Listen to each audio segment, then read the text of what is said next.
What's up? Welcome in. It's that time of week yet again. The Sooners on SI podcast, episode 273, which is just going to be labeled the 2024 Portalpalooza because that is where we are at. I'm Ryan Chapman, of course, hanging out here in Moore. Hoover, the great John Hoover, back up in the 918. How are you surviving this first? We're in day 4 of the Portal season. I'm having football withdrawals. No more football till December 27th. So, but we did have the schedule released yesterday, so I started getting a little jonesing for the future. Well, I don't know how you could have football withdrawals. It's all around us. It's just in the portal. We're setting records left, right, and Oh. center. We're also not going to watch a real football game on December 28th. So I would say like December 20th when the playoff starts going. That is my withdrawal. Now, if you're watching on the YouTube, you see the other face on our screen. If you're listening to the podcast, you're about to hear his voice for the first time since the LSU post game. It's our man, Carson Field. How are you doing? I am ready to be out of this extended stay hotel, but besides that, loving it in Oklahoma so far. It's been a lot of fun covering football, basketball, all of the things Sooner related. So can't complain, Ryan. Well, Hey, here's just the thing. just so the listener viewer knows, Carson believes in the Sooners on SI model so much that he moved here from Colorado, Texas boy, but he moved here from Colorado, picked up and just relocated.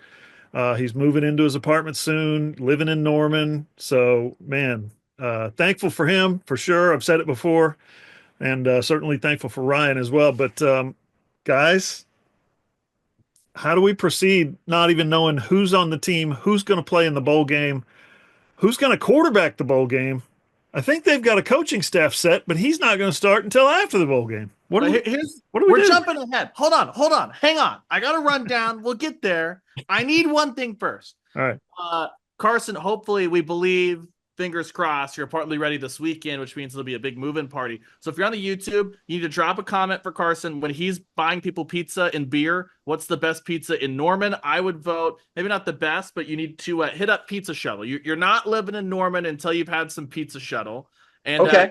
yeah, if you're listening on the podcast version, first off, pull out your phone, go to Twitter, Carson D Field. The first thing you're gonna do is follow it if you're not already, and then let him know what pizza he needs to pay everyone helping him move. That hoop, we're getting way ahead. We have to hit the important stuff first, and That's then right. we can get to the football. That's right. You speaking facts. Also, Carson is our a basketball point man. He's seen some amazing games already. Yeah. And another one coming up Saturday, Bedlam in Oklahoma City. So follow Carson, get on the website and check out his work. Absolutely. All right. Now we can get to the portal. Fine. Fine. If you missed it, Oklahoma, just like everybody else, having to cut their roster down. It's portal season. What was the official count? Was Angelo Anthony player number 20 that went into the portal? Is that what we got? 20 now? Let me do it. Let me do a quick count. You speak Yeah. and I'll count. Yeah. And to save everyone from counting aloud, we'll roll through it. It's a bunch of names that if you think about the fact that Oklahoma has to go from 130 plus guys on the roster down to 105, there's a lot of guys that you might know as local products like a Chapman McCown, guys like that haven't quite got a chance yet. So they've moved out as well. But then you got a couple of notables. On the last pod, we talked about Jackson. We talked about Nick Anderson. You had Bauer Sharp, your starting tight end, kind of a name only, but starting tight end, hit the portal. You've had some guys like Josh Bates who played a little bit, but I don't know what the path forward was for him at center. You've had some guys that I didn't even really recognize or think about having an extra year of eligibility, and Garen Hatchett and JJ Hester and Kenai Walker. Then you've had some surprising ones. Jalil Farouk, a guy that I thought was probably going to use his red shirt and stay. Linebacker Deshaun McCullough. I don't know if this would go in the realm of shocking, but Andrew Anthony went ahead and hit the portal after he never was able to get back up and running after his ACL injury that cost him the back half of 2023 that sustained in Texas. So we'll start with you. Most surprising, least surprising, panic mode, where you kind of at with Oklahoma's portal exits as it stands at 1:00 here on Thursday? Yeah, so Andrell Anthony was number 20 to go in the portal. Deshaun McCulloch the day before was at number 19. A couple of those, a few of those are walk-ons, and quite a few of those are backups and guys who just haven't cracked the two deep yet. So you expect those guys to move on. A couple of them are guys that you would look at and say, "Do what now? You're leaving from the portal?" For me, that guy is Deshaun McCulloch. Deshaun McCullough entering the portal after the 2 really promising seasons he's had. He's coming off that injury, as we all know. Was unable to play the first part of the season. Finally got in the lineup on the field there at the end, and he graded out okay. He made a difference. He made some plays. It looked like he was having fun. You see him out there having a good time with his teammates and his coaches. And again, a lot of promise, a lot of potential, big time potential in Deshaun McCullough. And so to see him after just 2 seasons get in the portal and announce his intentions to leave, that's the one to me that's surprising. Not Farouk. I think we thought Farouk was coming back, but when you're hurt like he was and you've been here 4 years already and you've got another year, that one doesn't surprise me as much. And then kind of the rest of them, I break it down into 3 categories. Guys that surprise me, which is Deshaun. Guys that kind of I'm disappointed for them because I was hoping that they would catch on at some point. And then guys that you just say, okay, I get it. See you later. But yeah, there's a handful of guys that I'm just disappointed for them. I'm not mad that they're leaving. I'm just disappointed. You call a high school kid or you go out and you interview him at one of these 7-on-7 summer tournaments or spring tournaments. And, you get to know him a little bit and you converse with him on Twitter or you exchange text messages with his parents. And then he leaves after a couple of years. You're like, that's too bad. He's a guy that I was hoping would eventually catch on somewhere soon. So there's a handful of those guys as well. Yeah, I'm disappointed that we don't get to talk to Deshaun McCullough. He was always great to talk to. Yep. And he was a guy that surprising, absolutely. I think when I texted you, Hoover, that it feels like that was happening. We both were kind of like, what? But okay. Yeah. Someone, though, that played defensive at Indiana, the Cheetah, the way he was kind of deployed in 2023, obviously the coverage stuff, not his best spot. He was great in short yardage. It looked like he maybe had found a role, maybe as like an inside linebacker, but how much is he going to be used there with Kip Lewis and Kobe McKenzie and Lewis Carr? So one of those, I think he might be a man without a set position. When you have 1 year left until you're headed to the NFL draft, you don't want to be a tweener. You want to find that spot and put that out there. Carson, though, when you look at the wide receivers, how do you balance out the fact that it's a lot of guys like Nick Anderson, Jalil Farouk, we know that they can do when they're healthy, but on the whole, what you're really losing from 2024 production-wise, and let's put Bauer Sharp in with this group, is JJ Hester, who was not all anything, and Bauer Sharp, who maybe is fine if he's your 5th option. The reality of what he was asked to wasn't to be that. It's kind of, how do you slice that thing with all the names that are in, considering it's not a lot of 2024 production that's lost? I'm glad you said that, because being on OU Twitter for even a short while now, I'm seeing people saying that, these people didn't produce in 2024. But you look at what they did the year before, like Nick Anderson, he was phenomenal in 2023. He was awesome, star player, bright future. And he's getting big visits right now. I think Alabama and Texas A&M were 2 that I saw for Nick Anderson. Apologies if I'm mistaken on those, but I think those are the ones that I saw. He's going to be good wherever he goes. Andrew Anthony, JJ Hester, it's a good receiving core that they're losing. So it goes into kind of buying mode at this point for the OU staff, trying to get receivers, maybe some Washington State connections with Arbuckle. So it's going to be interesting to see how they kind of assess that, see what they need, what's the best fit for this offense with whatever quarterback, whether that's Michael Hawkins Jr., a new quarterback they get in the transfer portal, anything like that. So it definitely is. You don't see the yardage, you don't see the touchdowns from the receivers in 2024, but you see what they are capable of, their size, their speed, what they've done in past years. There's a lot of guys that you're like, oh shoot, that is a big loss, even if that wasn't seen this past year. Yeah, I would classify it as there is a public freakout happening on Twitter right now. We're going to dive into here in a second, the offers, the visits, all that fun stuff. But I guess as we look at this we've kind of gotten the rhythm of the portal over the last couple of years. Those first 48, 72 hours, it's carnage for everyone as your players are leaving. Then once Monday opens up and teams who have been tampering can officially legally talk to people, they're able to start visits, and those start happening Tuesday, Wednesday, Thursday into this first weekend. And most schools start getting their big heap of commitments or stuff like that starting into the weekend, next Monday, next Tuesday. we're obviously sitting here on Thursday, so I haven't had time even to be fully through the first week. You know, a bunch of guys on campus. It, do you understand the freak out? Are people right to be concerned, or is this still you can freak out, but maybe freak out this time next week if things haven't changed? Yeah, it's still super, super early. We're on day 4 of the transfer portal being open, so it's super early. Really, it's the rarity at this point that you see anybody actually commit. There's a couple of quarterbacks who have committed. The kid went to Houston just today. There are people who are still right now. Look at the clock. About 30 minutes ago, we get an announcement from the usual suspects: Hayes Fawcett and Pete Nakos and those guys. So and so has jumped into the portal. Okay, Thursday of portal week, right? Not Monday at midnight, not Monday at 7 a.m.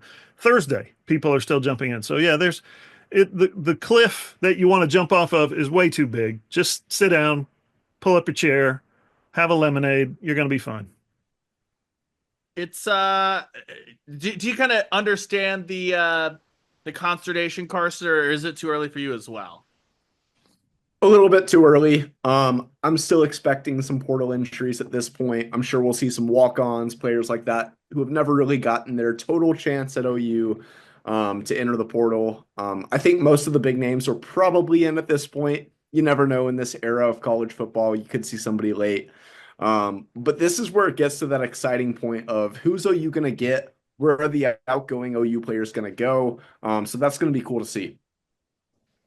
Yeah, I kind of get it, guys. I don't know what this coaching staff's really done to earn any trust from anybody. I mean, they've gone 6-6 in the regular season twice. Let's just take a little trek down memory lane here.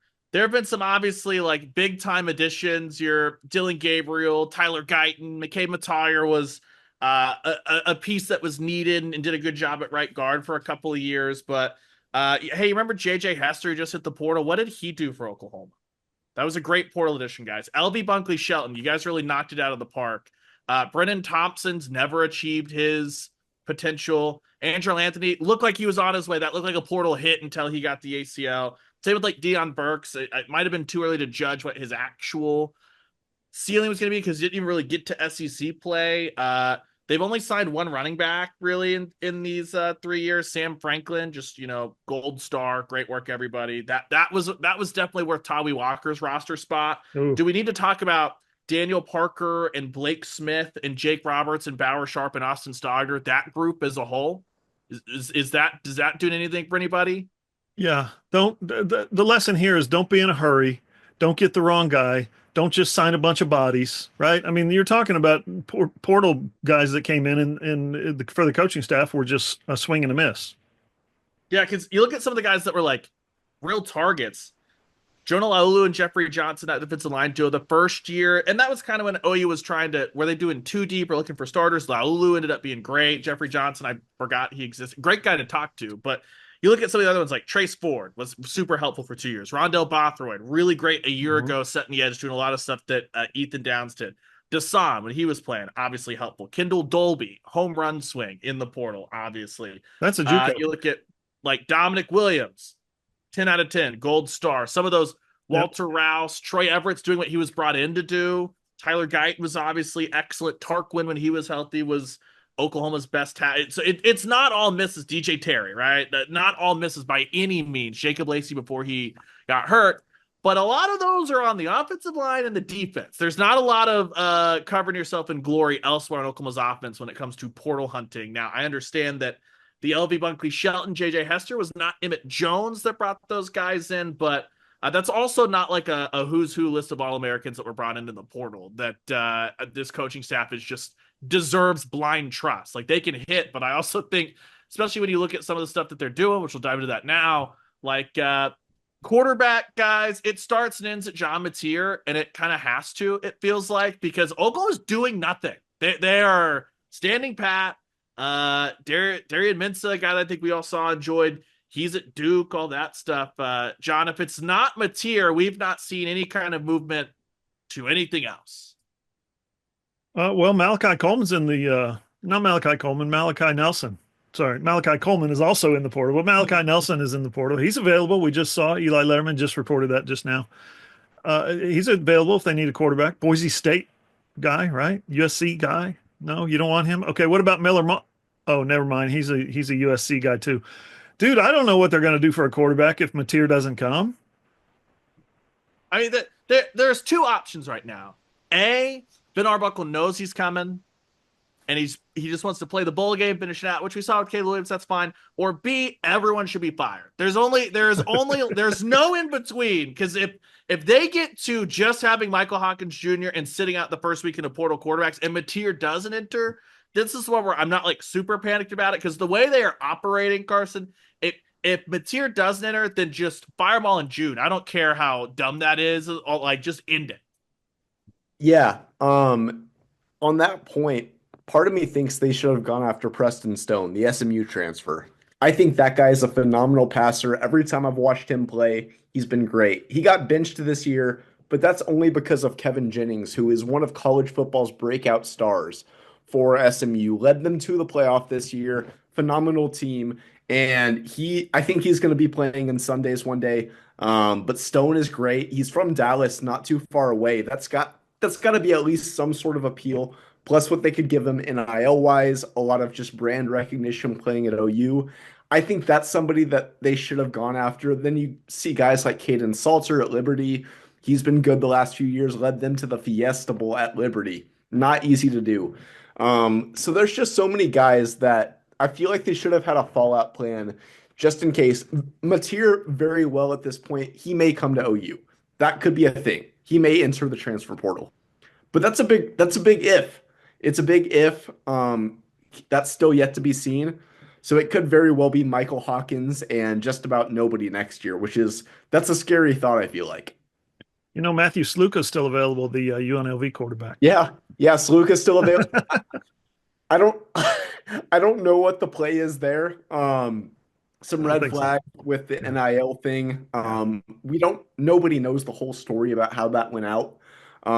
But he is a good passer. He was a highly graded prospect for a reason. So another guy that the Sooners could pursue. They don't need to. He might end up in Stillwater with Brandon Marion. We'll see. It makes its way potentially maybe to the Big 12 where it can actually succeed, because it'll believe in defensive line play. It'll be.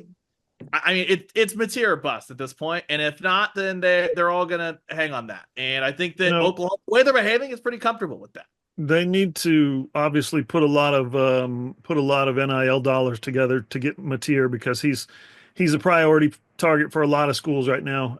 If and he's not even in the portal.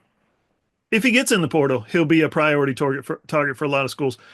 But he needs to be Oklahoma's top priority to get that money, whatever their balance is, that they're coming up with, their salary cap, so to speak, however much they can put toward a 2025 portal class.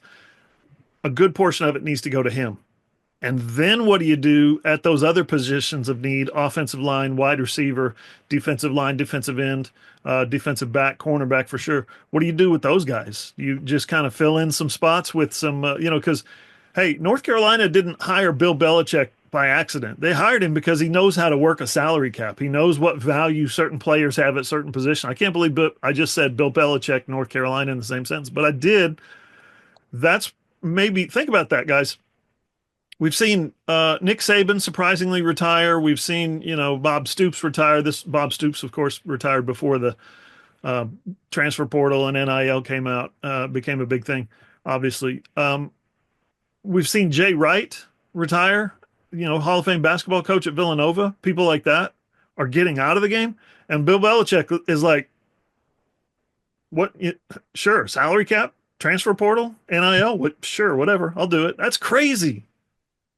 He's like, I got a guy for that. There's this thing called a front office. They'll handle it if you want to coach. It's what Dion's doing. It's just like a different version of it. You know what I mean? Yeah. Like he's gonna try and feast in the portal, all that stuff. So yeah, my worry for Oklahoma is not even like the NIL stuff or the priority or all that, because like they're gonna pony up, they'll do that, but they're not in much position of strength. Anyone that like Mateer's camp, I don't know if Mateer's camp would do this to Oklahoma with the relationship that him and Arbuckle have, but they're just going to be like, yeah, dog, are you really going to run it back with Michael Hawkins Jr. as your only option, or do you want to put another 100,000, 200,000, 300,000? Let's fill out this check and see what happens. Like they're just not in a good negotiating spot. I think it would be tragic just if OU doesn't get at least one other option. Not saying that Hawkins is bad. He's played a few games. He's gotten that experience. Obviously played in a tough situation against Texas, one of the college football playoff teams that has one of the better chances to win it all, in my opinion. But you look at somebody like Michael Van Buren at Mississippi State. Throw some money at him. That guy can play. He was on a bad team in the SEC, the best conference in college football this year. That kid can play. He's fast. He can throw the ball. He's going to be good wherever he ends up. Throw some money. They have to be willing to do that with someone, whether that's John Mateer, which that seems like the obvious play with Arbuckle. But if it's not him, then throw some money at him, Caden Salter, Preston Stone, any of these guys. So many high-level quarterbacks entering the portal this year that I feel like I know I'm new here, but I feel like OU would be foolish not to do that with one of the better quarterbacks in the portal. Yeah, the fact that there's been no movement, like it, simple like I said, it's either got to be Mateer or people are going to lose their job, which is probably going to happen anyway. But that's okay. So that's where you're at quarterback. It's the wait and see mode. You have till the 28th to enter the portal. You don't have to have selected your school or anything by the 28th. You just have to have your paperwork filed. The Holiday Bowl is on the 27th. So if you really want to, Mateer could play on the 27th and then file all his paperwork, have compliance, file his paperwork the next morning, all that stuff. We're headed full speed ahead toward John Mateer, obviously, or they're just insane. Either way, another spot that doesn't have a lot going on, running back. When you look at the guys that have transferred out, you really only lost Caleb Hicks of your scholarship guys. Magwa, McCown, not really that huge factors there. You're going to get Torrey Blaylock. It looks like, though, who just last night, Ben Arbuckle tapped up a familiar name at running back as a potential guy they could pursue. Yeah, I looked into this morning, followed it up. Wayshawn Parker is his name. He was a freshman this year at Washington State. 6 foot, 199 pounds. Ran 137 times this year, 735 yards and 4 touchdowns. He averaged 5.5 yards a carry. Had a big game against Utah State, 149 yards and 2 touchdowns. You saw some durability on his part, 22 carries against San Jose State. In 12 games, he never had less than 8 carries. I think that says something. He had double-digit carries in 8 of those games. Got, according to Pro Football Focus, 377 total snaps. Now, here's the deal. There's apparently some debate about whether that was a real offer, an actual offer. He posted, was it on Instagram? I looked again this morning on Instagram and I couldn't find any posts from him. But it was on his story. It was Instagram story. That's why I'm always behind on those things. Yeah. Okay. You're old, John. You're old. Yeah. I don't do stories. All my stories go on Sooners on SI. But here's the deal. Oklahoma, like you said, looks pretty set at running back. They've got some guys that have done some things at running back that deserve probably a shot at, coming back, whether it's Javante Barnes or Gavin Sawchuk, or, breaking out with the 2 freshmen that they had this year. But it's possible that Arbuckle stepped outside that circle. Maybe he put that out there, the kid did, because he wants to play for Arbuckle. There's a connection there, but it doesn't look like OU needs a running back right now. Yeah, not a huge need, but one that it's like this situation, Carson. If you don't have to go through a ton of running backs like what does early, but there's one out there that Ben Arbuckle's worked with that he wants to bring in. Not the worst thing in the world, especially if he actually tells DeMarco Murray how to run his running back room as opposed to whatever the hell it's been the last 2 years. I know you've not been here for that wild ride, but DeMarco has trouble picking just a guy, it seems, when his name's not Eric Gray or Kenny Brooks. That is crazy to me. You hear the name DeMarco Murray, you're like, oh, stud running back in college, solid NFL career. Can't pick out a running back. Shocking to me.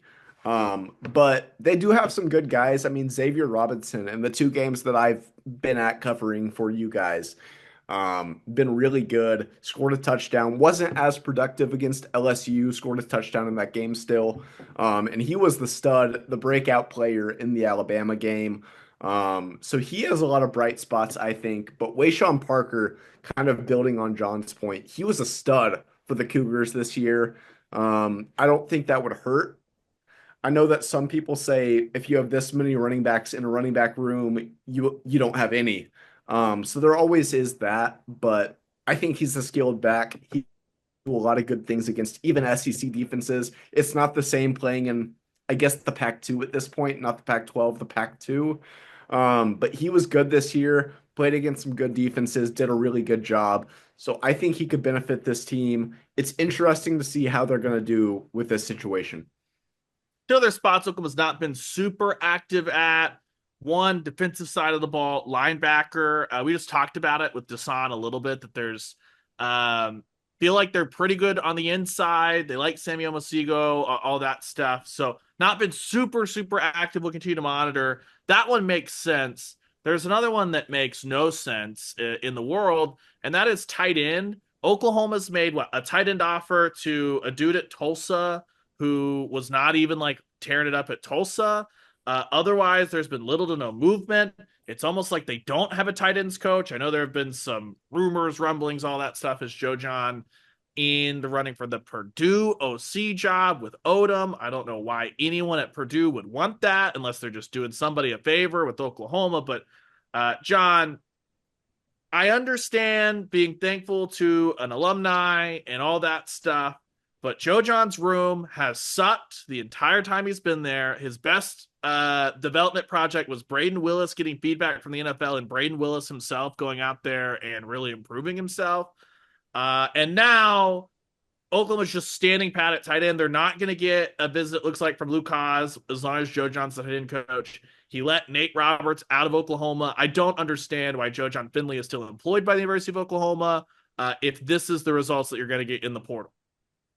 Yeah, the tight end you're talking about at Tulsa, 6'3", 240, sophomore by the name of Luke McGarry. He's from Plano, Texas.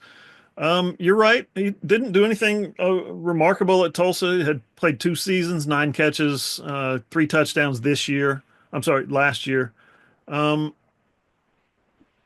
I don't know why they haven't gone harder after if you look at some of the tight ends that are in the portal.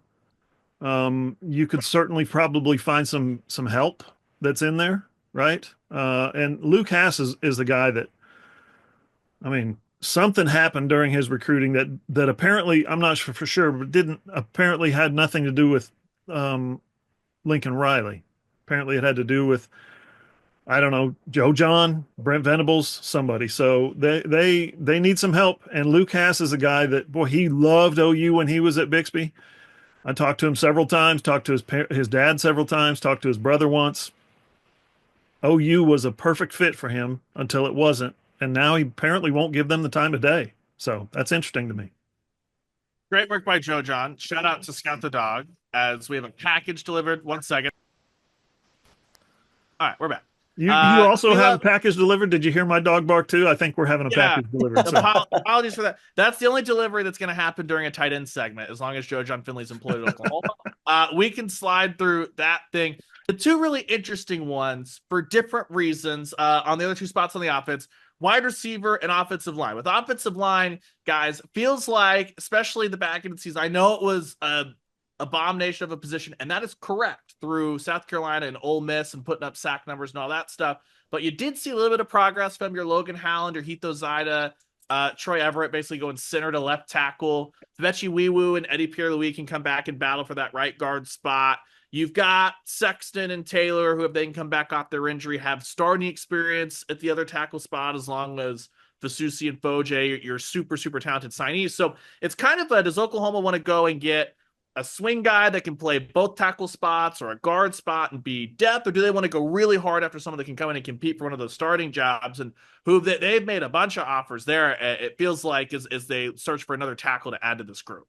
Yeah, Bill Biddenbow's been really aggressive with the in the transfer portal, especially with guys who have played left tackle or currently are playing left tackle. Corey Robinson from one of your necks of the wood, Ryan, is from Georgia Tech. He's visiting coming up, I think, next week. He's played left tackle. He was a 3-star recruit, but 6'5", 305, redshirt junior, plenty of experience. He started his career at KU, redshirted, and then basically started 12 games in 2022, 5 games in 2023, was not injured. and 7 games in 2024 was not injured. So he's kind of the way I understand it, looking at his snaps and things like that, he's kind of a fit in kind of guy. But he's got, according to Pro Football Focus, 1,600 and almost 50 snaps, 1,600 snaps as a pass blocker. Get this year, graded out at 91.2. And I know we don't put a ton of weight on what Pro Football Focus's grading system means, but when you're at 91.2 as a pass blocker, where you're on an island a lot, especially playing left tackle, I think that's pretty impressive. I think that kind of speaks for itself. You are an effective pass blocker, but as a run blocker, you look at his run blocking grade, only 56.3. So that's a guy that, again, Georgia Tech, as we go through these lists, you're going to see not a lot of Power 5 guys. Luke Belenko is a guy that they've offered. 6'6", 305. He plays at Stanford. He's a sophomore. He's played 370 snaps last year, 646 snaps this year. Okay. Grading, again, subjective. Who knows what it means, but it's not great. 56 for pass blocking, 52 run blocking. Not great, but he's a Power 5 guy. Okay. So, again, playing in the ACC, I believe Stanford is in this year. Last year it was Pac-12. That's it for the Power 5 guys. They've offered a guy from North Texas, Tyler Mercer. They've offered a guy from Rice, Ethan Onyanwa.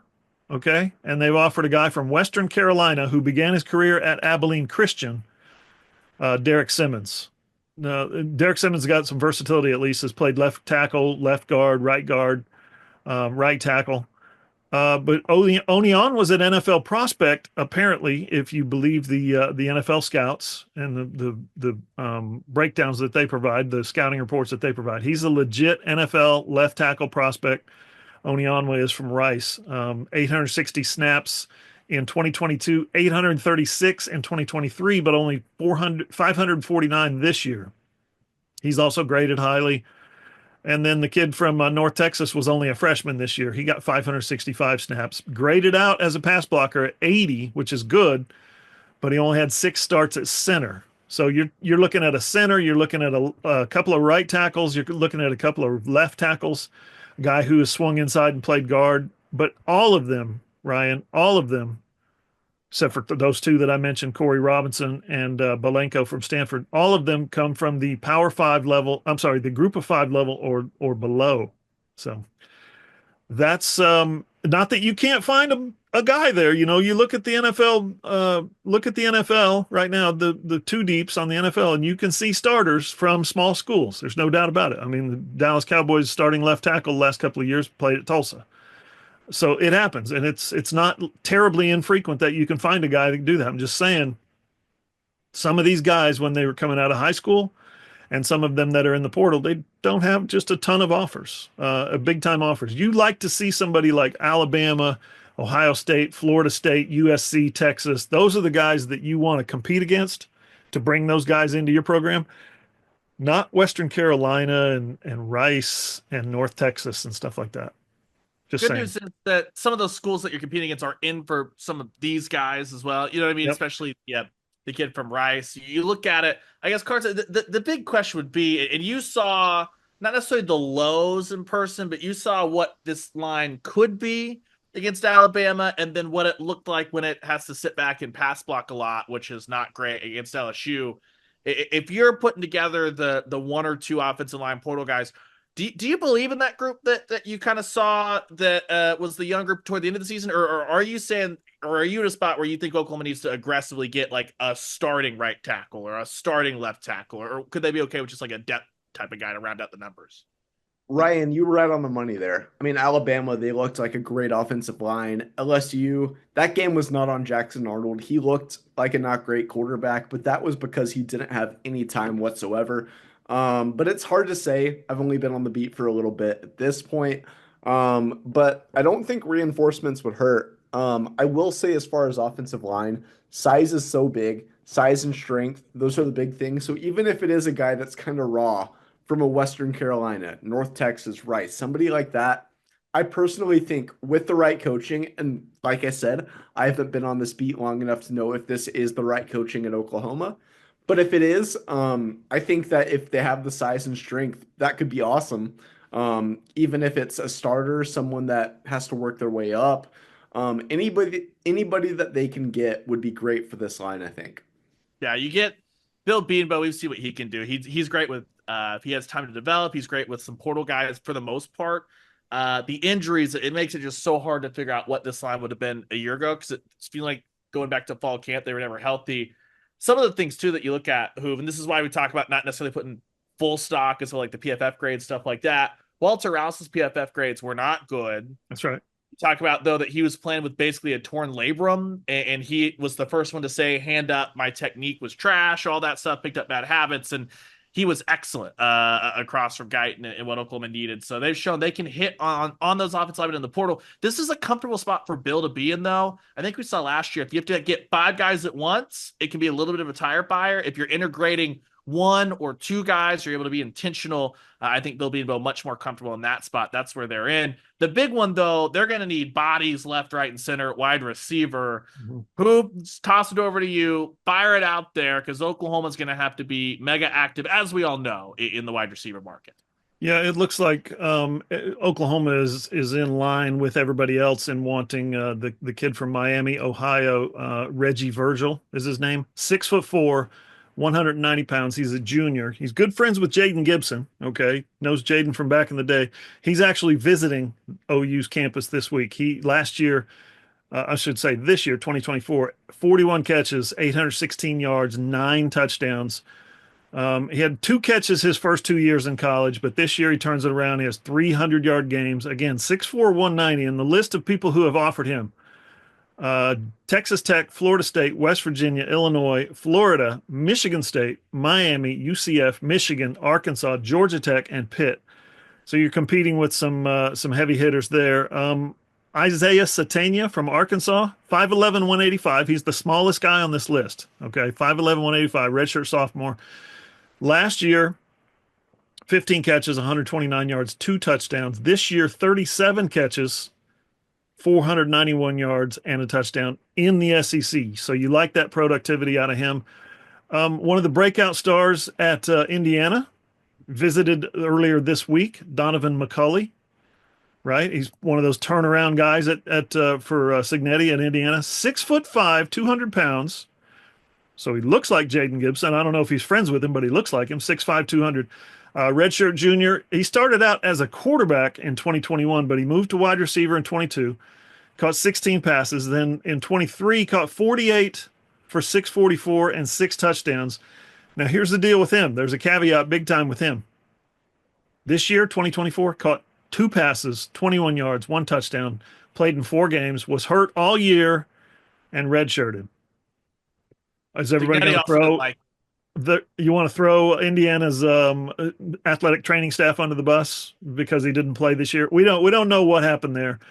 I'm just saying you're getting in McCulley, you're getting a guy that looks a lot like Nick Anderson this year, right? Didn't play, didn't put up numbers, was hurt all year. So you want to go down that road again? I don't know if you do or not. Nizia Hunter from Cal is a redshirt freshman this year, 6'2", 210. He's played in 12 games. He's played 539 snaps. Here's his numbers. 40 catches this year, 578 yards, 5 touchdowns. Of those, you break it down in the first half of the season, second half of the season, he caught 23 for 378 in his last 6 games. Pretty good. And then there was one more that I wanted to get to who OU has. I don't know if they've offered this year, but they showed interest in a ton of interest last year when he was in the portal. Jerran Bradley from Texas Tech played this year at Boston College, 6'5", 220, redshirt junior. He's a guy that knows Emmett Jones obviously very well. He's a guy that's familiar with some of the receivers on the OU squad right now. In his career, 98 catches, 1,368 yards, 12 touchdowns, 51 catches, 744 for 6. That was at Texas Tech sophomore year. And then last year at Texas Tech, 36, 431, and 4 touchdowns. Now, in BC this year, he played 9 games, caught 6 passes for 92 94 yards, 2 touchdowns, had a nagging kind of lingering injury from the preseason all season long. So that's Jerand Bradley. Again, a little bit of history there with him. They flirted with him. He flirted with them last year when he was in the portal, but didn't come of it. He ended up going to Boston College. Those are some of the guys that have either expressed that they've been offered or are on a visit, will be on a visit to Oklahoma. Yeah, we know Oklahoma's going to take big numbers there. Their biggest recruiting job might actually still just be then get Deion Burks to stay away from the NFL waters, stuff like that. Get healthy. Yeah, get healthy. Carson, when you look at this, though, Emmett Jones has shown he can take a guy. Andrew Anthony was not like a super heralded. He was a 4-star recruit, but he didn't set on fire at Michigan, and he showed that he can come in, and he was the key guy for the first half of that season in 2023. So he can kind of recruit to that. But how hard do you think it's going to be for Oklahoma to recruit? Not just to it might be great for Ben Arbuckle, might not be. We don't know. He's not kind of had to recruit at this level, but also not having a quarterback outside of Michael Hawkins Jr. in place to say, and oh, by the way, come into this office, that's Ben Arbuckle. Oh, well, who do we bump into? It's John Mateer in the hallway. It's you know what I mean? Like, how hard of a recruiting pitch is that going to be outside of the NIL part of it and kind of what Emmett Jones' track record, which we know Emmett Jones is a good recruiter. I feel like it is a little bit tough when you look at the quarterbacks that Oklahoma's had over the years. I mean, Kyler Murray, Jalen Hurts, Landry Jones, so many guys that I'm forgetting too.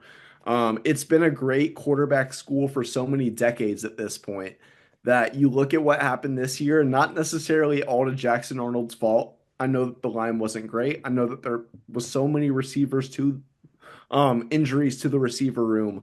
But it is going to be tough. Thankfully, in this day and age of NIL, there's definitely some things that OU can throw at receivers that they're looking at in the portal. So that definitely helps. But it's not an easy recruiting pitch. Like you said, they don't have a quarterback in place. Michael Hawkins is the only guy in the quarterback room that has thrown passes. So it's not going to be easy. If they get somebody like Mateer, it would be easier. But even so, it's just, yeah, this isn't the best time to be recruiting receivers for OU. It'll be interesting to see what that looks like. Like we said, that's one of Emmett Jones' fortes, though, is that he's known as a recruiter. So we'll see there. Elsewhere, Hoop, defensive side of the ball, feels like they need a couple defensive ends, maybe a defensive tackle if you get the right fit, and then some defensive backs to go with the fact that they've been pretty hurt. You look at Gentry Williams, Kai Walker heading out, things like that. Should be good at safety, you would think. But what have you got cooking as you've been tracking the defensive line and defensive backs? So defensive line is a area of somewhat need. It's not dire by any stretch, but you need another guy to come in here, especially a big one, a 300-pounder. I've talked about that before. They've been really aggressive with a kid by the name of David Blay from Louisiana Tech, 6'4", 304. He's a redshirt junior. Here's the thing with him. First team All-Conference USA this year. Started all 12 games at defensive tackle. Very productive. 46 tackles, 10.5 tackles for loss, 6.5 sacks, 2 quarterback hurries. He led the team and was third in Conference USA in sacks and TFLs. He played in 10 games last year. He began his career, guys, at Division II Westchester. I looked up Westchester. I had to figure out where the hell Westchester was. I don't know anything about Westchester. I didn't even know that it was an actual. I thought, is it a prep school? No, it's a Division II school. They play Shippensburg State up in Ohio and Pennsylvania in that area. So, do they have any? Have they gone against Gannon University by any means? Has our friend Brian Nardo coached against Westchester? Westchester, 2 words. Okay. Yeah, not the English version of 1 word, but 2 words. Yeah. So, but he played 202 snaps last year, 443 this year. His overall PFF grades were fine, nothing outstanding. Another one that comes to mind that the OU coaches have offered, according to social media, the kids' social media and whatnot. Rashawn Lawrence, he plays at Stony Brook. So you got one that started his career at Westchester. You got another one that started his career at Stony Brook. 6'2", 270. He's a graduate transfer, so he can come whenever he wants. Played 953 total snaps in his career, 463 this year.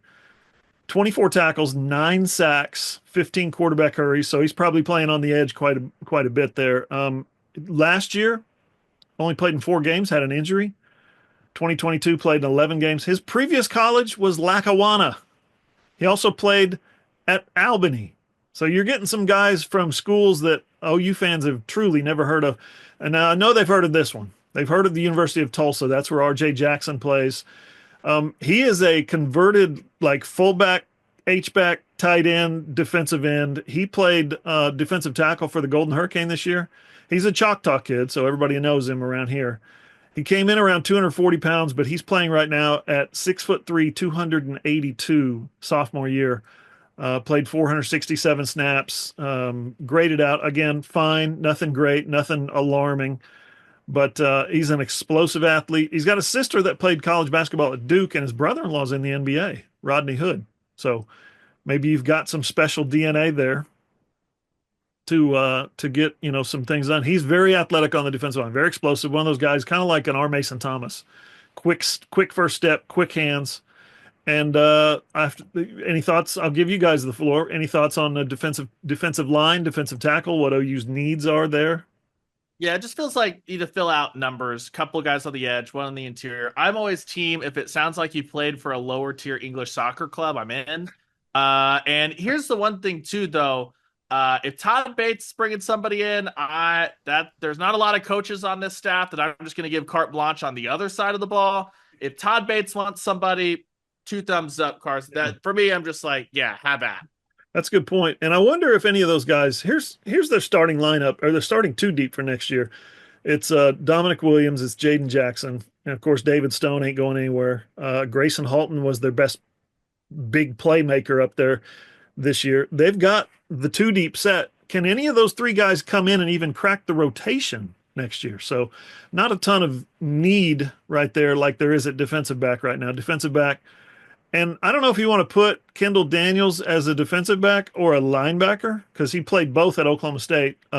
He's a perfect candidate for Cheetah after 3 years as a starter at Oklahoma State. 6'4", 235 pounds from Beggs, was the #1 player in the state of Oklahoma. Wanted to play for Alex Grinch. Grinch told him, I think we're going to play you at linebacker. He's like, no, I'm a safety. So he goes to Oklahoma State, plays linebacker anyway. Who knows what his relationship is with this staff, but he was recruited by Brent Venables at Clemson. It's worth taking a long look at. He's played linebacker and safety at OSU. He's got 2,300 career snaps, okay? He had 931 snaps last year, 2023. Guys, those are Danny Stutzman type numbers. Remember that year? Crazy. So he graded out this year, though, according to Pro Football Focus, 63.0, which was a career low. And his role has evolved at Oklahoma State as they've changed defensive coordinators, seems like almost every year. A cornerback that they've offered out of played at Bama this year. Didn't really play very much. Got 19 total snaps, took a red shirt. But his name's Jaleel Hurley, 6'2", 185, plays corner.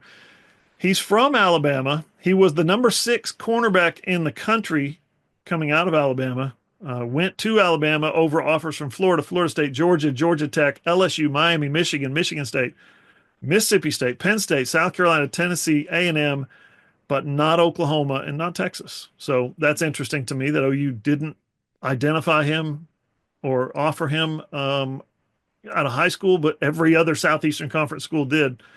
And then there's a kid currently playing at Washington State, a defensive player at Washington State, 6'1", 172, redshirt freshman by the name of Ethan O'Connor. Got 2 snaps last year, played 755 snaps this year. So has picked it up. Again, PFF, subjective grades, graded at almost 80 in pass coverage and 78 at overall defense. He was a 3-star from Los Al.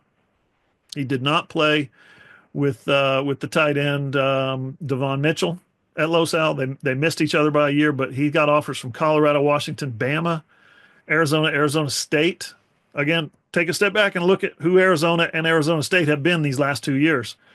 Those are good schools. Georgia, Kansas, LSU, Penn State, TCU, A&M, UCLA, USC, and Wisconsin all offered him. So those are the guys on defense that have been priorities for the Oklahoma coaching staff in at least early in the transfer portal. Again, we repeat, first 4 days of the transfer portal that OU has been interested in offering or bringing in for a visit.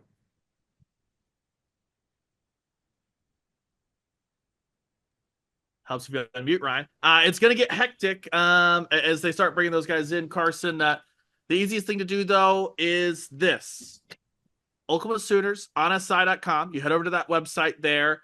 Everything's free. Nothing's behind a paywall. You just pull up our transfer portal tracker. Anyone that will hit out of the portal, anything like that, whether they enter their name in or they come out of the portal and land at Oklahoma, because I like to imagine there's a magical portal that you actually have to enter, and then you pop up at Headington Hall.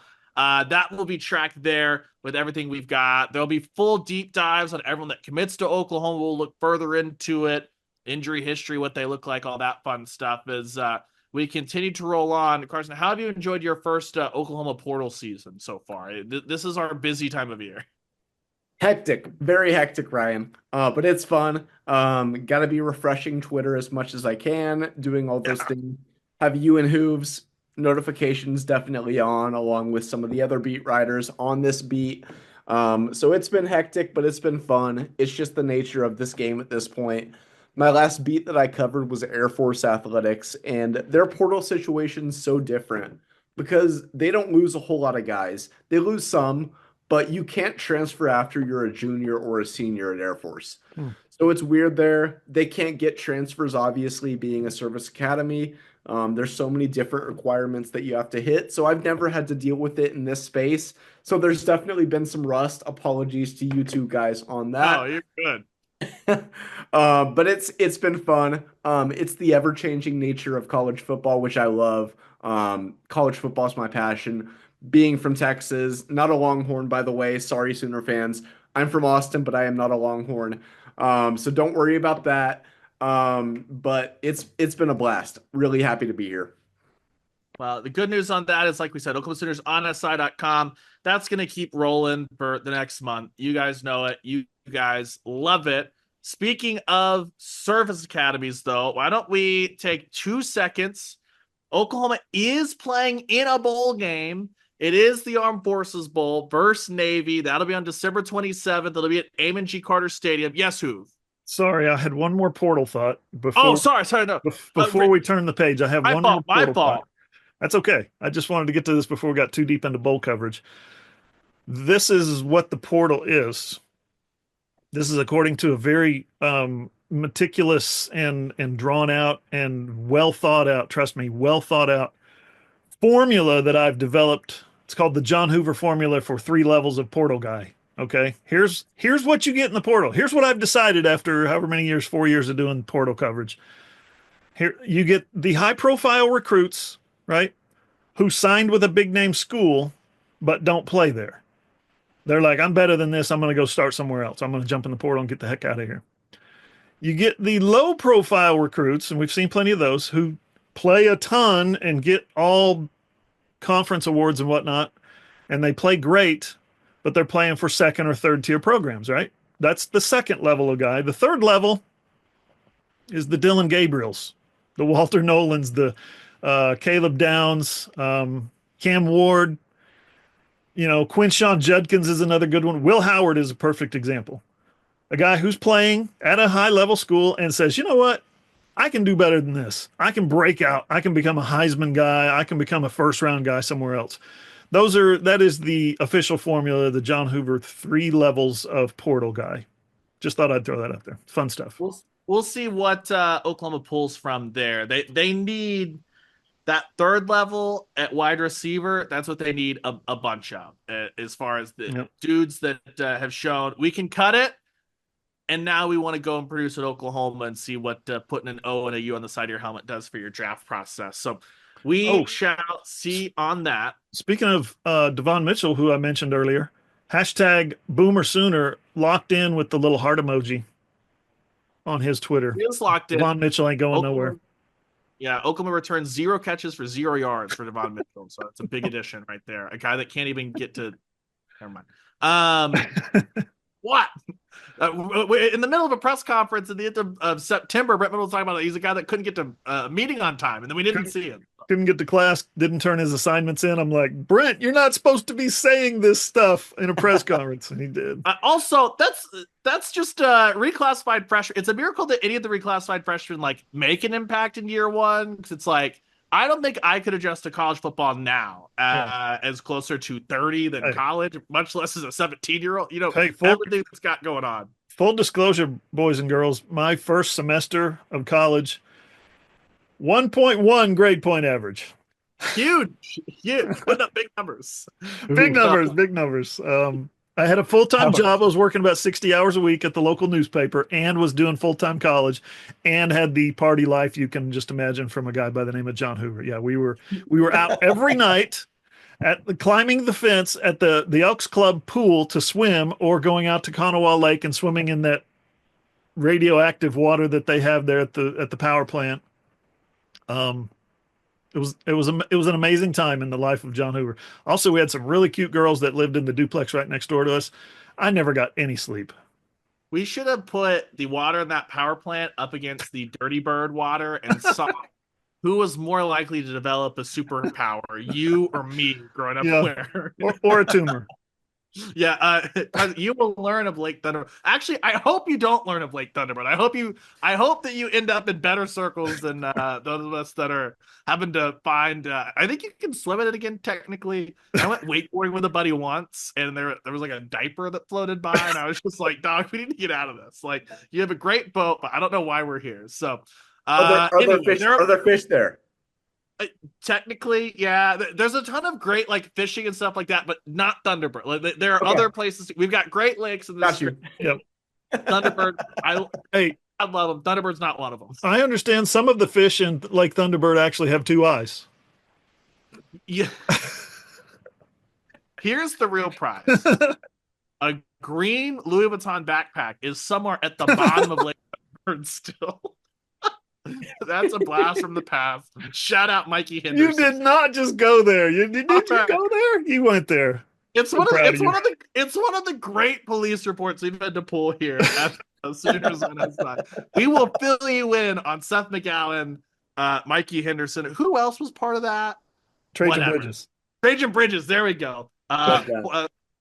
Former Oklahoma great safety Trajan Bridges, by the way. Okay, anyway, we're off the and he's making great. He's like all conference this year. Seth is at the school. Anyway, let's get on to this year's team. There's one game left. That's how bad it was that Trajan Bridges makes an appearance on the podcast. Welcome, Trajan. Yep. OU will play Navy in the Armed Forces Bowl on December 27th. That one's 11 a.m. kickoff at TCU's Amon G. Carter Stadium. Super convenient for all of us. I saw that OU already sold out their allotment of tickets. I think there's still more tickets available. I don't know. I'm not a ticket guy. You can go find that. We'll all be there 11 a.m. bright and early. We've talked about this a bunch, that this game against Navy, the Oklahoma give a damn meter is probably going to be low. The real benefit of this is not the bowl game. It's the practices that you get for the bowl game. But Carson, you were on the Navy Zoom. It is kind of a cool story with Brian Newberry, head coach at Navy. First off, just anyone that's going to coach at the Service Academy, shout out to them. Secondly, Westmore guy, OU born and raised, and you got to link up with him on that Zoom as he's talked about. This will be the first time in a while he's not rooting for the Sooners come December 27th. Yeah, that was, by the way, such a cool experience. Cool dude, very passionate about his team, but also very passionate about his background in Oklahoma. Talked about how he went to a game in 1985, of course, a year that the Sooners won the national championship. Saw greats like Brian Bosworth, and that really inspired him. He was like, dang, I'm going to be a college football player, one day a coach. That really instilled his love for the sport, which is super cool to me. But they've done good things this year. I mean, that was a 5-7 struggling team last year. They definitely struggled to end the year in 2024, but they've also been a lot better. And you can tell that Newberry has the program trending the right direction. This is more of a bowl game for them than it is for OU, who's used to playing. I mean, even last year, the Alamo Bowl against Arizona. Big program teams. This is a big game for them. This is games they don't get every day. Yes, they played Notre Dame in the regular season, but they don't get to play against Power Four teams in bowl games very often. Well, Carson, it's a revenge game. The Sooners lost to the midshipmen all the way back in 1965 when they waltzed on into Norman and laid the smack down 10-0. I hope that Brent Venables, John, is showing clips after clips after clips of that, because Oklahoma's got to get Navy back, John. They got to level this series. Um, when I first saw Navy 1965, my mind went tick tick tick tick tick, and kind of misfired and came down on Roger Staubach. No, that was 1963 that Roger Staubach won the Heisman Trophy. I was like, dang, we couldn't have been 65. We could have went back and wrote the heck out of that game. That would have been fun. Um, Carson, I want to ask you specifically about covering a service academy. First of all, if you're a member of the armed forces, a veteran, or went to the service academies, guess what? You get to go to this game for free. You got to go to their website. You got to click. You got to upload like your ID or number, something, whatever, your military ID. But you get 4 tickets to the game if you want to go to the game. So service members, veterans, armed forces, all you guys and girls, go to the game, have fun. It's going to be probably a little chilly at 11 o'clock in the morning in Fort Worth.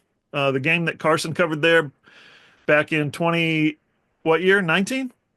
2022, I believe. Oh, shoot. Yeah, 2022. You said it was 10 degrees, but it's not going It to be was 10 10 degrees degrees, this Air year. Force Baylor. Great game, but disgustingly cold. Yeah. So what I wanted to ask you, Carson, was about the covering a service academy, about and this is the part that drives, go back and ask Mike Stoops in 2018, right? Go back and ask, the Oklahoma coaching staff when they played Air Force back in 2011 in Norman. Both Yeah. of those games went down to the wire. One went in overtime. The 18 game against Army, Army yeah. went in overtime. I talked to Jeff Munkin for like a half hour after that game one-on-one. It was amazing. He's just such an unbelievable coach. But the discipline, Carson, that goes into what the service academies do, and it's completely different than what a lot of student athletes Oh, yeah. do elsewhere. But the discipline that goes into, and on Navy's part, okay, they run an option. The UAB defensive coordinator called it like 3 different offenses.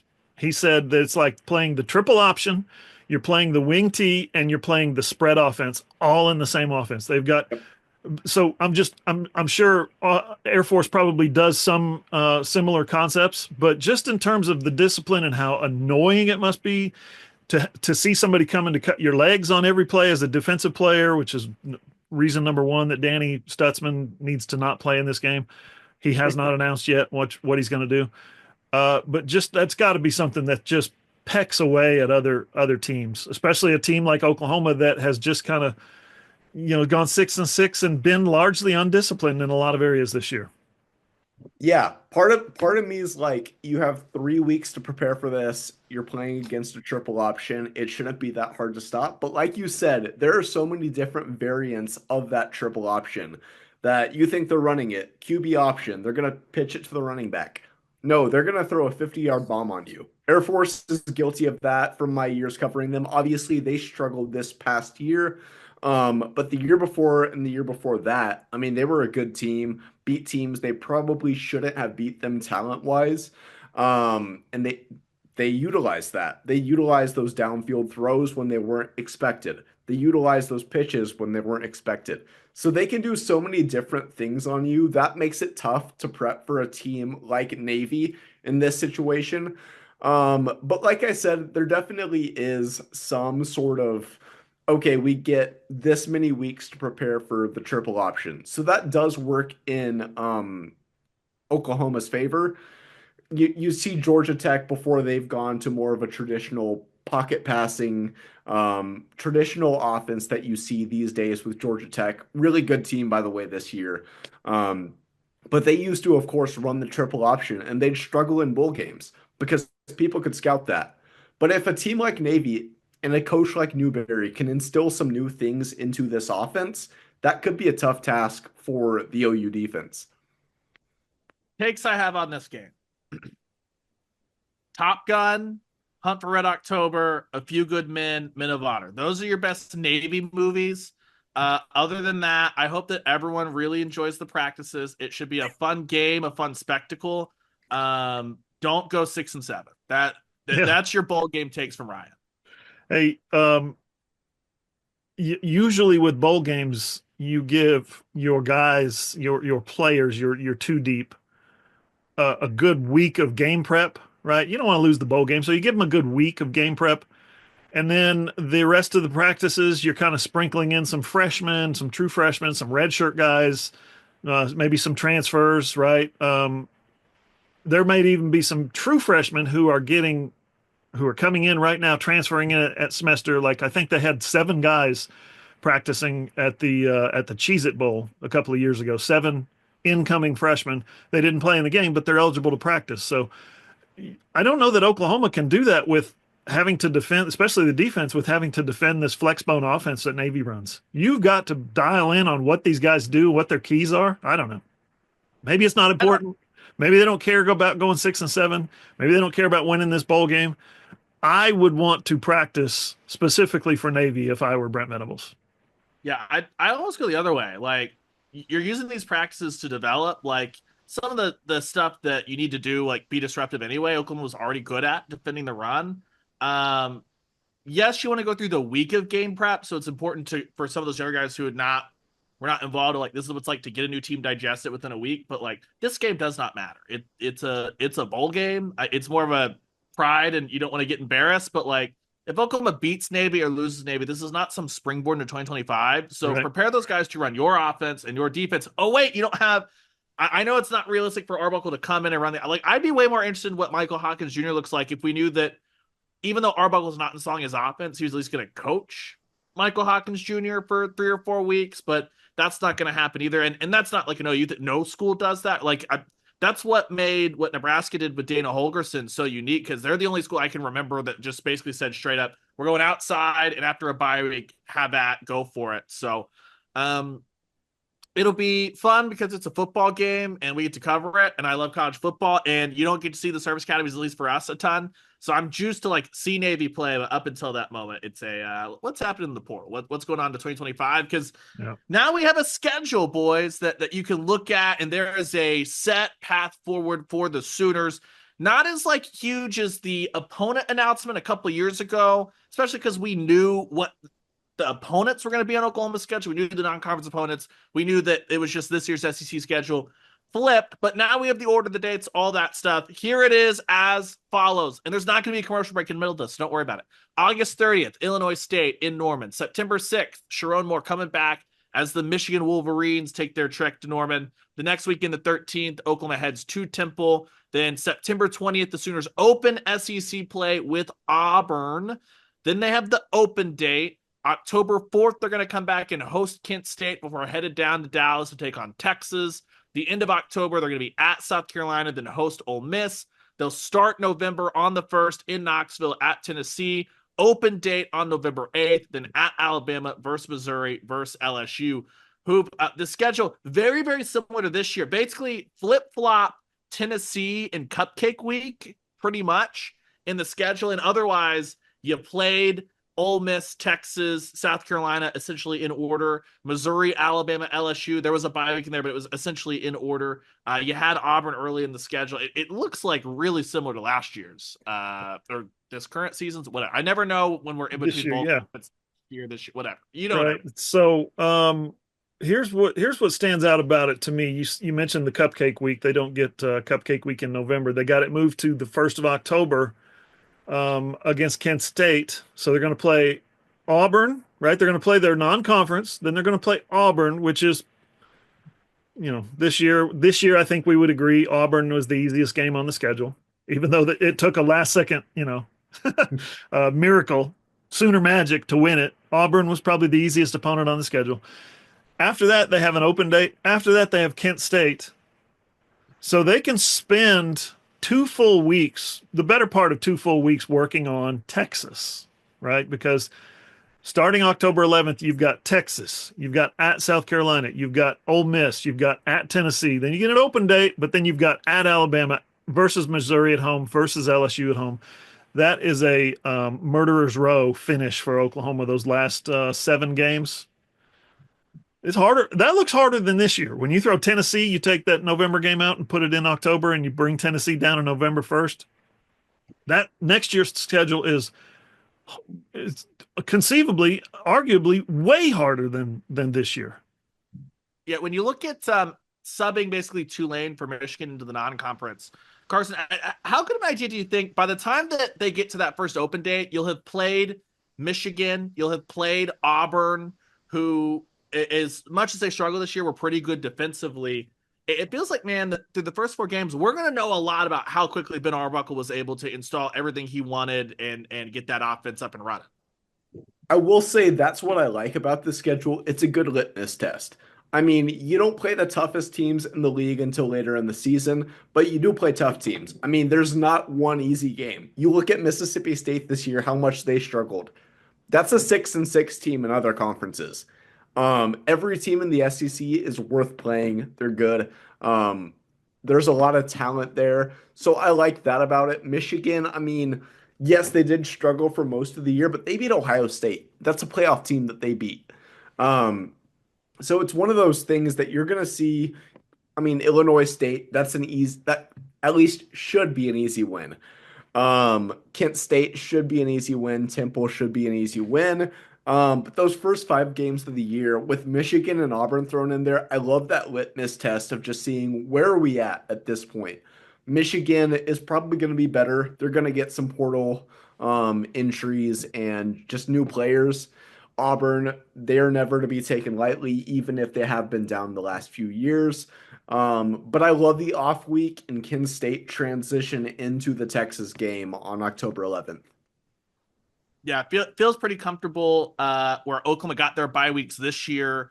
They basically got a bye week in effect, headed to Missouri with Maine, a true bye week going to Bama, bye week going to Texas. Not the same thing, but bye week before that, Bama, Missouri, LSU close.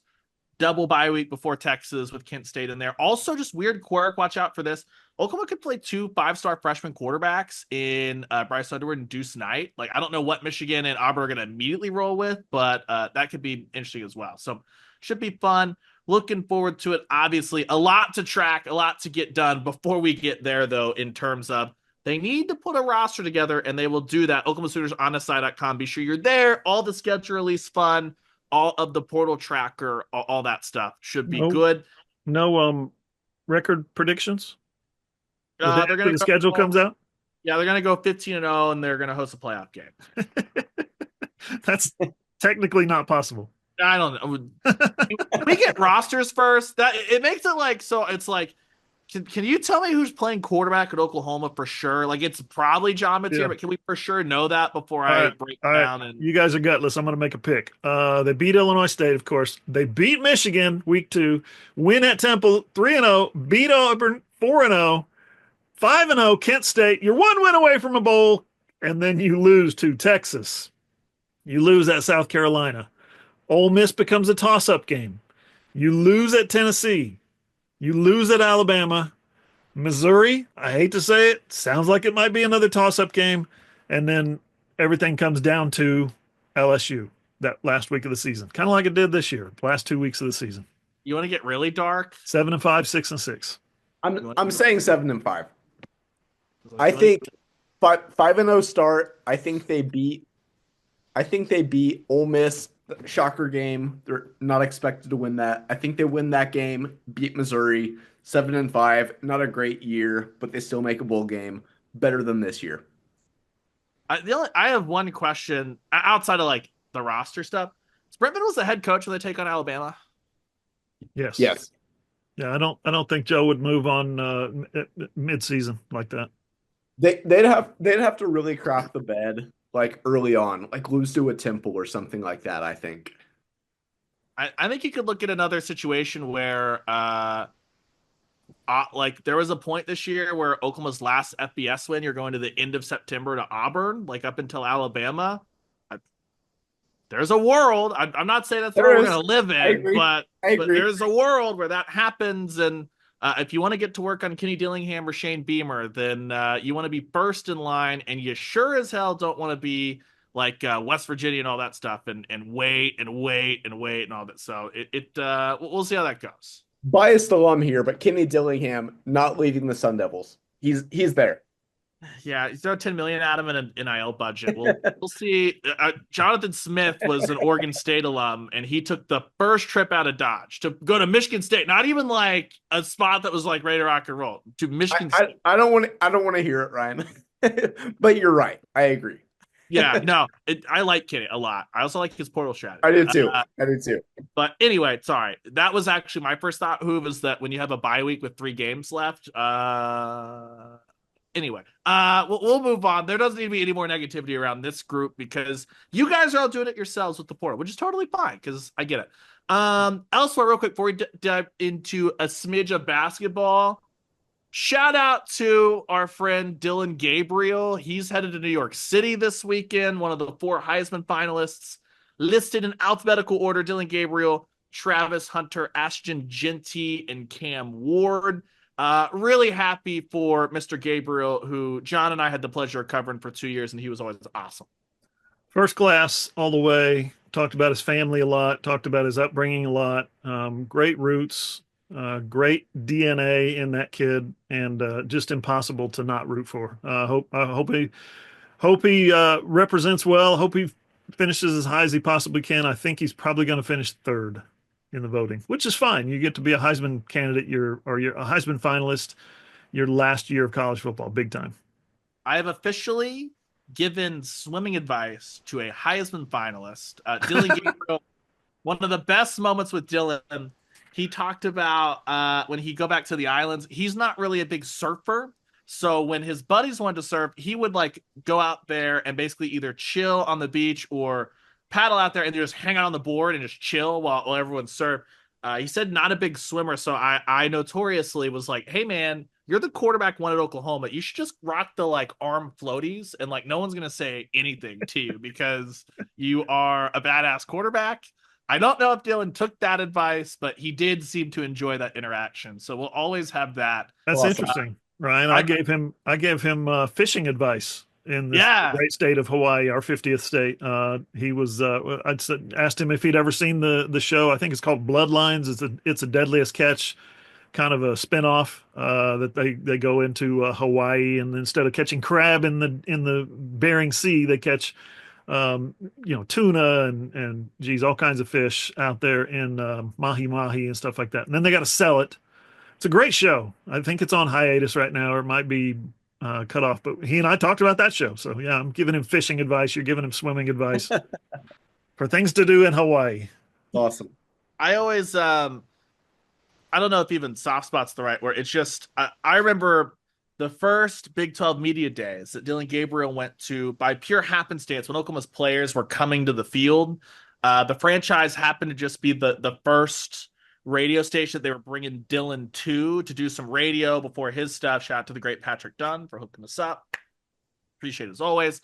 And it was the first time Dylan had stepped out onto the field at Jerry World. And I remember getting to walk with him as he's looking around going, wow. And I'm like, oh yeah, I it's kind of lost on me that I've covered a bunch of stuff here. That Cowboy Stadium, AT&T Stadium is one of those things that's like incredible venue, but I'm so used to it that getting to see Dylan take that in for the first time. Unfortunately, he never got to play there with Oklahoma, but now he had just gone to Lucas Oil and beat Penn State, right, for a Big Ten championship. He's going to be quarterback in the Ducks in the Rose Bowl after he gets back from New York. So how did he not get to play there in 2 years? That's their home away from home, isn't it? Wow. And there's a lot of stuff that Brent Venables hasn't done as the head coach of Oklahoma, John. You beat Texas and don't make the Big 12 championship game. How many times has that happened? You tell me. Not very often would be the answer to that. So anyway, shout out to Dylan. We'll be watching on Saturday. Rooting for him per usual. But like you said, the Vegas odds have Genty or Hunter as the overwhelming favorites. We'll see how that all pans out. And congrats to Cam Ward as well. A guy that started at Incarnate Word, over to Washington State for a couple of years, worked with Arbuckle, then a year at Miami. I mean, talk about one hell of a college career there with Cam Ward there, Carson. I mean, I love Cam Ward. Don't get me wrong. I've watched a lot of his games this year. That one against Virginia Tech, that one stood out to me. A lot of controversy at the end of that game, but he was awesome. He's a great player. But what about my guy Cam Skattebo? I mean, this Danny Woodhead running back who breaks tackles like nobody else. Yards after contact, I think he's leading the nation at this point. I might be wrong. Maybe Genty has him on that. But he's incredible. I think he should have at least gotten an invite. Let him get his fifth place finish, go to New York. He's not going to beat Genty or Hunter, as he shouldn't. But good for Gabriel. Gabriel's fantastic. This Oregon team, I think they're the favorite at this point. I'm not a betting man, but if I was, I would put my money on them. They're going to be great. So I'm really happy for Dylan Gabriel. He was great at OU, even better at Oregon, so that's cool too. So there's so many good college football players this year. I mean, so many that didn't get the invite, I feel like. I'm blanking on his name, but that D end from South Carolina, one of the most game-changing Yeah, players Kennard, in the nation this year. Kyle Kennard. Or Cal- yeah, Kennard, yeah. Whether you Yeah. want the senior, former Georgia Tech, or you want the freshman, you can take either or. That's right. Yeah, two All-Americans. I voted for he didn't make first team that I recall, but I voted for Scattaboo for first team running back. Just because I mean, I obviously Genty is a ton of fun to watch, and He's Travis awesome. Yeah. Travis Hunter's amazing to watch what he does. But the most fun player in college football is Scattaboo. It is. He It runs is. up, and my Ada people and my East Central people will remember. He's Tyler Jack. He's Tyler Jack all over again. He gets in, puts his fist up, and as you're getting ready to tackle him, he punches you in the chest, and you're like sucking wind, trying to figure out where the hell Yeah. why there's a footprint on your face. I love watching that guy run. Yeah, watching that game Saturday, first offensive play of the game for ASU. That guy runs for like 30 yards. But I was like, holy cow, this guy, we're gonna win this game. We're gonna win this game easily because we have this guy. He is one of the most game-changing players in college football. Yeah, And I think all of those guys that are invited to New York are the same way. I mean, you look at Ashton Genty. That Boise State team's a 7-win team without Ashton Genty. yeah. Travis Hunter, they probably win 7 games, 6 games at Colorado without him. So, I mean, I get it. He's not going to win the Heisman, as he shouldn't, but he's awesome. He deserves his love. He's great. You know why Arizona State won that game, right? Why is that? Because Matt Campbell's on the other sideline. Shout out to Matt Campbell. Got another big extension for doing nothing. 10 games, Ryan. He won 10 games, most in school history. Kick that field goal down 45-10. See how Right. you like that. He didn't have a referee to decapitate, so instead he just had the coward field goal kick. Shout out to Matt Campbell. Happy for Iowa State. All right, basketball. We have it. It exists. Let's start with the women, then we'll work backwards. They play Sunday against ORU. Then they'll ship out to the Jumpman Invitational. They're up on Tuesday against Michigan, 8:30. Pray for me. Wednesday, the men will have Michigan at the Jumpman. We know that. They're rocking and rolling, have steadied the ship from that Duke game. We talked about the Louisville. Everybody was off for finals week. So the women have ORU on Sunday, Michigan on Tuesday. We'll be able to recap that, but the next time we circle around. And then the men, it's the huge week for the men, off as well with finals, but they've got Bedlam Saturday night, Haycom Center. An Oklahoma State team that's playing a lot better since that Charleston trip. They're up about 20 spots in KenPom. I haven't checked this morning, but they were floating around in the hundreds for the last couple of weeks. They're up. It was 83 yesterday morning. Light week of college basketball. That'll be on Saturday. Then they'll turn around on Wednesday and play Michigan. And guys, before we dive into Bedlam, just real quick, deja vu. Oklahoma, one of the last teams unbeaten in college basketball. They made their debut 2 AP polls ago in the low 20s, and then people kept losing, and this Oklahoma team has moved back up to 13, and if they beat Oklahoma State, they damn well might be a fringe top 10 team headed into the Jumpman Invitational to take on a really good team. Who, stop me if you've heard that story before. Yeah, I have. SEC play SEC play lies ahead. Conference play lies ahead. That sucker's going to even out really fast. And then they're just going to have to scrap for wins to get into the tournament. They're going to have to pick up a clutch performance in the final 2 minutes here or there from somebody.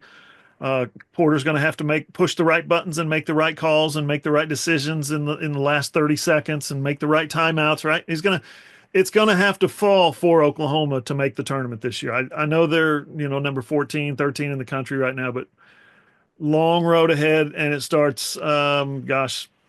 in 3 weeks with Alabama. Yeah, we'll see. Carson, you're gonna get your first taste of Bedlam this weekend. I do feel bad for you that's not at Gallagher, but one hell of a venue for a basketball game. But it is on the home ground of NBA Cup semifinalists, the Oklahoma City Thunder, a storied ground, the Paycom Center floor. Juice for your first Bedlam. It's the first Bedlam we've gotten since was softball the last one. We had Bedlam wrestling this week, right? Did we? I don't know. You know me. I'm not the Bedlam historian, John. I actually am. I'll be there. I'll be doing radio for this game. But yeah, your first Bedlam. How are you? How are you gonna take it in? Obviously, working it for us. Yeah, dude, I'm juiced for this game. It's going to be a lot of fun. This rivalry, even if it isn't OU Texas, big rivalry. It kind of sucks that they don't play every year in football, men's basketball, women's basketball, but seeing this men's basketball game, it's a lot of fun. Playing it at an NBA venue, that's really cool too. There's a lot to gain from this game for OU's perspective too, as far as they could be 10 and 0. This is a team that started similarly hot last year, but even so, getting another win against even not the greatest Oklahoma State team, it's a big win. It's a big win when it comes to resumes, net rankings, Ken Palm rankings, stuff like that. So I'm excited for it. Should be a great turnout. I think both OU and OSU fans are going to turn out for it. Can't lose this game if you want to keep any good vibes going. Oklahoma fans have seen this before. Yeah. And they've also seen Porter Moser not do well in rivalry games. A lot better last year. Porter didn't have to get mad at me after Oklahoma State games, just after Texas games, because he can't win those either. But yeah, don't lose this game. This is not a good OSU team. That was the issue with the Mike Boynton team, since he lost a bad Mike Boynton OSU team. So this is a DFU situation. You can work that thing out heading into the Michigan game on Wednesday night. We'll be back to, in a weird way, preview that game, recap every portal happenings. We'll be back on our Wednesday schedule, but I had some stuff that we had to move it around. Thank you to both of you for moving that around. Between now and then, we'll have Friday, tomorrow, we're talking to Brent Venables, supposed to, and some of the players, previewing the bowl game in Norman, so everything Brent has to say as you get through the first week of the portal. We'll have Bedlam on Saturday, like we said, Sooner women against ORU on Sunday, Sooner women against Michigan on Tuesday, and then all the portal happenings as always, which OklahomaSoonersOnSI.com is the place to be for that. If you going, man, guys, that's a lot of stuff that you just said all at once, Ryan. What's an easy way, other than bookmarking the website, that I can keep up with it? Well, we're very active on Twitter. Just follow us at SoonersOnSI. That's an easy place to find everything we do. Hoove is at Johnny Hoover. I'm at _Ryan Chapman. Carson's at Carson D Field. Follow all four of those. Turn on your tweet notifications, especially during this time of year, except for when the Thunder or Chelsea are playing, then turn mine off. And then hopefully you remember to turn them back on. Shout out to Tottenham Hotspur. Shout out to Eli Letterman. What a loser that guy is. I love you, Eli. We'll see you tomorrow. All love, all love. Websites, OklahomaSoonersOnSI.com. Hoop, have I missed anything? Is there anything else? I don't know. I feel like I've been talking forever with the radio plus podcast. One quick portal note before we go. You got time for one more? Sure. OU is flirting with and offering or inviting 4 guys that are in the transfer portal that are in the Rivals top 200 of the portal, the best in the portal, top 200 players. OU's flirting with 4 of them. Last year, OU signed 6 of them from the top 200. Spencer Brown was number 192, Garen Hatchett, Branson Hickman, Dominic Williams, Sam Franklin, Caden Woolard, and Dion Burks. That was last year's top recruits in the portal. Don't get too excited about anything or everything that you hear or read about the transfer portal till you see these guys play on the field next year. And give them a weekend. Give them a weekend to start landing some guys. Everyone take a deep breath. Enjoy the Bedlam happenings on Saturday and panic on Monday. Yeah. If I may, just want to say this OU basketball team, even though this happened very similarly last year, great start by Porter Moser and the guys. Really impressive what Jeremiah Fierce has done. He's done a hell of a job for the Sooners this year, been such a big addition for them. I will give credit where it's due to Moser for this. I mean, he's brought in almost an entirely new group. This team looks totally different from what they did last year, and it's way too early. The SEC is stacked this year. Number 1 team, number 2 team. number 5, I believe. I mean, this is a great conference, so it may hit the fan at some point, but it hasn't yet. OU fans should be excited about that. Hope you check out our content. Yeah, Carson will have all the stuff for Bedlam, Oklahoma Sooners on SI.com come Saturday night, all the post-game happenings. I've not taken in Lutz or any of the Lutz post-game stuff, so I'm interested to see what he is, what his vibe is. Should be a good one before they head out to Charlotte. All right, that's all the time we've got this week. We'll talk to you guys next Wednesday here on the Sooners on SI podcast. For Carson, for Hoove, thanks for tagging along, and we will see you on Wednesday.